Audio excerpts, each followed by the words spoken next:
నమస్తే, welcome to Aadya media. నేను మీ స్వర్ణ. ప్రస్తుతం మనతో పాటు ఉన్నారు సీనియర్ జర్నలిస్ట్, సినీ పరిశోధకులు ఇమ్మంది రామారావు గారు. నమస్తే అండి రామారావు గారు. నమస్తే అమ్మా. రామారావు గారు, రామ్ చరణ్, అల్లు అర్జున్, ఓకే, వీళ్ళిద్దరూ బంధువులు. కాకపోతే ప్రస్తుతం ఉన్న పరిస్థితులను బట్టి ఇద్దరి మధ్య పడట్లేదు. ఇద్దరికి ఏదో సమ్ ఈగో ఇష్యూస్ నడుస్తున్నాయి. అందువల్ల ఇటు చిరంజీవి గారు అటు అల్లు అరవింద్ గారు కూడా ఏం చేయలేని పరిస్థితుల్లో ఉన్నారు. మొన్నటి మాట. ఇప్పుడు రామ్ చరణ్ ని అల్లు అర్జున్ ని కలిపే పనిలో ఇటు చిరంజీవి గారు అటు అల్లు అరవింద్ గారు స్టెప్ తీసుకున్నారు అంటూ వార్తలు వస్తున్నాయి. ఏంటది? ఇది ఇక్కడ రామ్ చరణ్ అల్లు అర్జున్ అంటే వాళ్ళు తక్కువ కాదమ్మా, కృష్ణార్జునుడు లాంటి వాళ్ళు. అర్థమైందా? ఇక్కడ ఇది మెల్లుగా పొల్ల పెట్టిన వాడు ఎవడయ్యా అంటే రామ్ గోపాల్ వర్మ పొల్ల పెట్టాడు. ఏ విధంగా పొల్ల పెట్టాడు? ఒరే అర్జును, నువ్వు మామూలు కాదు, అసలు మెగాస్టార్ చిరంజీవి కంటే నువ్వు చాలా పొటెన్షియాలిటీ ఉందిరా, నీ శక్తి నీకు చాలదని చెప్పేసి ఇలాగ అగ్గిపుల్ల తీసి పెట్టి పడేశాడు. అది అంటుకుందన్నమాట. అసలు ఎందుకు అంటుకోవాలి?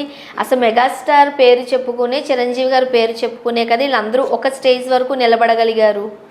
ఇప్పుడు మర్చిపోతారా? అవునమ్మా, అది వస్తుంది. అది మరి అదే కదా సినిమా ఫీల్డ్లో ఉన్నటువంటి గొప్పతనం, అదే కదా. ఇప్పుడు ఎన్టీ రామారావు గారు మాయాబజార్లో ఎన్టీ రామారావు గారు కృష్ణుడు, ఆయన బదులుగా సిఎస్ఆర్ ఆంజనేయుని వేద్దాం, లేకపోయినట్టు రఘురామయ్యని వేద్దాం అనుకున్నప్పుడు కమలాకర కామేశ్వరరావు గారు గోపాలకృష్ణ గోఖలే అని చెప్పేసి ఒక ఆర్ట్ డైరెక్టర్ని తీసుకొచ్చి ఎన్టీ రామారావు గారు తన కిరీటం ఇదంతా పెట్టి దండకయ్యారు ఇవన్నీ పెట్టి బొమ్మ వేస్తే కృష్ణుడిలాగా ఉన్నాడు. హరిబాబు చేత మేకప్ చేస్తే అసలు కృష్ణుడు దిగిపోయినట్టుగా ఉన్నాడు. ఆ తర్వాత ఎన్టీ రామారావు అంటే కృష్ణుడు, కృష్ణుడు అంటే ఎన్టీ రామారావు. అలా చేసినటువంటి కమలాకర కామేశ్వరరావు గారు ఎన్టీ రామారావు గారు దాన వీర స్వరకర్ణ సినిమా డైరెక్షన్ చేస్తుంటే ఈయన కమలాకర కామేశ్వరరావు బ్రాహ్మణుడు, ఆయన కారు కూడా లేదు, సొంత ఇల్లు కూడా లేదు. నానారావు నాయుడు స్ట్రీట్లో ఉండేవాడు. లింగమూర్తి ఇంటి ఎదురుగా మేడ మీద 500 రూపాయలు ఇంట్లో లేక ఒక కురుక్షేత్రం సినిమాకి డైరెక్షన్ చేయడానికి ఒప్పుకున్నాడు. కోపం వచ్చింది రామారావు గారికి. కోపం వచ్చి ఏమది రమ్మని చెప్పాడు అన్నమాట. చెప్తే వెళ్ళాడు. వెళ్తే ఏమంటే మీరు మాకు గురుతుల్యులు కదా, మీరు ఎలా చేస్తారు? నేను దానవీర సూరకర్ణ సినిమా చేస్తుండగా మీరు కురుక్షేత్రం ఎలా చేస్తారు? అదేంటి బాబు, మీకంటే ముందు అడ్వాన్స్ ఇచ్చాడు ఆయన. నేను చాలా కష్టాల్లో ఉన్నా నేను. మరి ఆ డబ్బులు లేకపోతే నా ఫ్యామిలీ, నా పిల్లలు పోషించుకోరు కదా, నన్ను క్షమించండి అని దండం పెట్టాడు.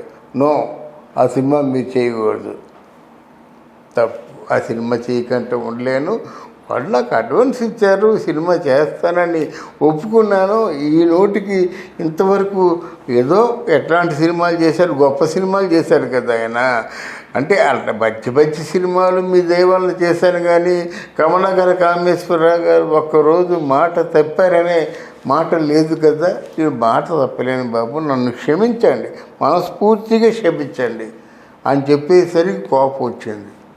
కోపం వచ్చిన తర్వాత నెక్స్ట్ కమలాకర కామేశ్వరరావు గారికి ఎవరు సినిమాలు ఇవ్వద్దు అంటే మళ్ళీ కమలాకర కామేశ్వరరావు గారు ఎన్టీ రామారావు గారికి వెళ్ళి, బాబు క్షమించమని చెప్పాను కదా, నాకు వచ్చిన సినిమాను ఆఫ్ చేసేస్తారేమిటి? పోనీ నాకు ఏదైనా పని ఇప్పించండి, గవర్నమెంట్లో ఏదైనా పని ఇప్పించండి, నీ పని చేసుకుంటా అంటే ఎలాగొచ్చిన వాడిని అలా పంపించమని చెప్పారు ఎన్టీ రామారావు గారు. ఏవైపోయారు గురుతుర్యులు, ఎక్కడ ఎలాంటి సినిమాలు చేశాడు కమలాకర కామేశ్వరరావు గారు?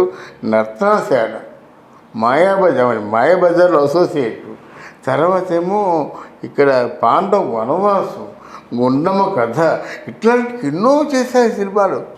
ఇందులో ఒక లాజిక్ ఉంది. చెప్పండి. అయితే అలాంటి సినిమా ఫీల్డ్లో సర్వసాధారణమ్మా. నిన్న ఏం జరిగింది అన్నది ఇవాళ చూసుకోరు, ఈరోజు నువ్వేమిటి అన్నదే చూస్తారు.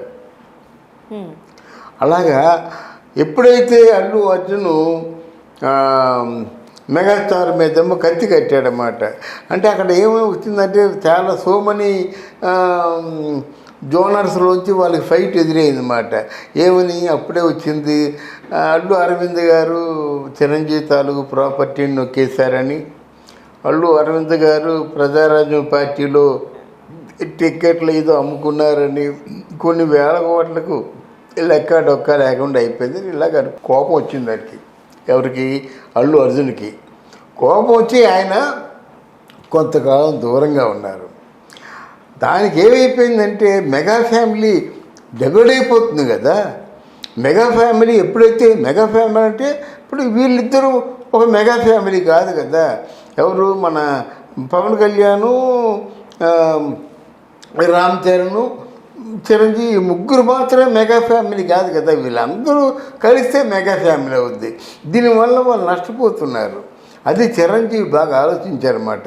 ఇదేంటి పిల్లకాకులు లేదో అనవసరంగా వీడి కోపం వచ్చి వాడి కోపం వచ్చి వీడికి ఎదురుగా ఆయన కోపం ప్రదర్శించి ఆయనకి ఎదురుగా వీడి కోపం ప్రదర్శిస్తే మన మెగా ఫ్యామిలీ అన్నది స్ప్లిట్ అయిపోతుంది, విడిపోతుంది. విడిపోయి ఇండస్ట్రీలో మీకు చూసే వాళ్ళకి లోపు అవుతారు అని చిరంజీవిగా చాలా సంయమనం పాటించి ఆలోచించి ఇప్పుడు ఏమనుకున్నారంటే మీరు చాలు, ఇంతవరకు చేసిన నిర్వాహకం చాలు, కానీ మనందరం ఒక కుటుంబం. నువ్వు పెద్దోడైతే మాకేం కావాలి, ఇప్పుడు రామ్ చరణ్ పెద్దోడైతే మాకేం కావాలి, ఎవరు పెద్దోడైనా మాకు ఒకటే. ఆఖరి సాయి ధర్మ తేజు, వరుణ్ తేజు, వీళ్ళందరూ వైష్ణవ్ తేజు, వీళ్ళందరూ ఎవరైనప్పటికి కూడా మాకు ఒకటే అనేటువంటి ఆలోచనతో ఈ మధ్య వాళ్ళు రామ్ చరణ్, అల్లు అర్జున్ ఇద్దరు కలిశారన్నమాట. కలిసి బహుశా తొందరలో రామ్ చరణ్, అల్లు అర్జున్తో సినిమా అరవింద్ ప్లాన్ చేయొచ్చు. అర్థమైంది కదా. వీళ్ళిద్దరూ కలిపి ఎవడు సినిమాలో చేశారు కదా, అంటే ఒకే కలిపి ఉండదు, ఎవడు అనే సినిమాలో చేశారు. అలా కాదు కదా. సినిమా చేయడం అంటే మీకు త్రిపుల్ సినిమా అమ్మ, వింటున్నారా? త్రిపుల్ సినిమాలు ఏంటంటే ఇద్దరు ప్రాణ స్నేహితులు. నిన్ను విడిచిపెట్టి నేను ఉండలేను, నన్ను విడిచిపెట్టి నువ్వు ఉండలేవు. మరి ఇద్దరు తారకును రామ్ చరణ్ ఎలాగా ఎంత బాండింగ్ ఎస్టాబ్లిష్ చేశారు ఇద్దరును. ఎక్కడికైనా ఇద్దరు కలిసి ఉండడం, ఇద్దరు జోకులు వేసుకోవడం, డైరెక్టర్తో ఇద్దరు కూర్చోవడం, ఎన్ని కార్యక్రమాలు ఇద్దరు కలిసి చేశారు. ఆ చివరికి ఏంటంటే నిన్ను విడిచిపెట్టి నేను ప్రాణాలు వదలను, నన్ను విడిచిపెట్టి నువ్వు వెళ్ళిపోవని చెప్పేసి ఇద్దరు శరీరాలు వేరైనా ఆత్మ ఒకటే, ప్రాణం ఒకటే అనేటువంటి పరిస్థితిలో ఎస్టాబ్లిష్మెంట్ చేసుకున్నారు. అటువంటి ఎస్టాబ్లిష్మెంటు రామ్ చరణ్కి, అర్జున్కి కావాలి.